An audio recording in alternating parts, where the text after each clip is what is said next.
रावण महाज्ञानी महापंडित था, साथ ही रावण अमर भी था। उसकी अमरता की वजह थी उसकी नाभि में स्थापित अमृत, जिसकी वजह से उसे मारना असंभव था। धर्म ग्रंथों के अनुसार एक बार बाली और रावण के बीच युद्ध में रावण को अंदरूनी चोट लगी, जिससे रावण बीमार पड़ गया। रावण की इस अवस्था से उसकी पत्नी मंदोदरी चिंतित हो गई। उसने मन ही मन सोचा कि वह रावण को अमर बनाकर ही रहेंगी, जिसके लिए वह अपने पिता मैदानव के पास पहुंची। उसके माता पिता अद्भुत शक्तियों के स्वामी थे। उस समय कहा जाता है अमृत कलश चंद्रलोक पर था, पर मंदोदरी वहां उड़कर नहीं जा सकती थी। उसके माता पिता ने उसे शक्तियां प्रदान की और मंदोदरी उड़कर चंद्रलोक जा पहुंची। परंतु वहां से अमृत कलश को लाना या उसकी कुछ बूंदें भी प्राप्त करना आसान काम नहीं था।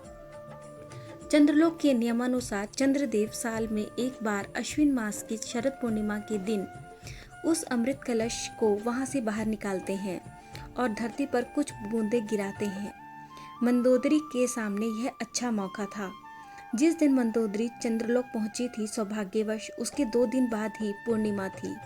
जैसे ही पूर्णिमा की रात चंद्रदेव ने अमृत कलश को बाहर निकाला, तभी रावण की पत्नी मंदोदरी मौका पाकर अमृत कलश चुराकर भागने लगी। देवताओं को इसका पता लगा तो वे मंदोदरी की ओर भागने लगे।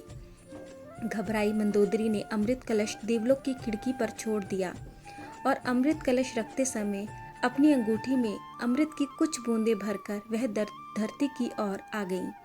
कहा जाता है इन्हीं अमृत की बूंदों को शरद पूर्णिमा के दिन रावण की नाभि में मंदोदरी ने स्थापित करवाया, जिसके चलते रावण अमर हो गया। इस रहस्य के बारे में भविष्य इकलौते ऐसे व्यक्ति थे जिन्हें इस घटना की संपूर्ण जानकारी थी और रावण की नाभि में अमृत होने का ज्ञान था। बाद में अमृत रहस्य के बारे में विभीषण ने ही राम को बताया। ये रहस्य जानने के बाद प्रभु श्री राम ने आग्नेय बाण से रावण की नाभि के अमृत को सुखा दिया और उसका वध किया।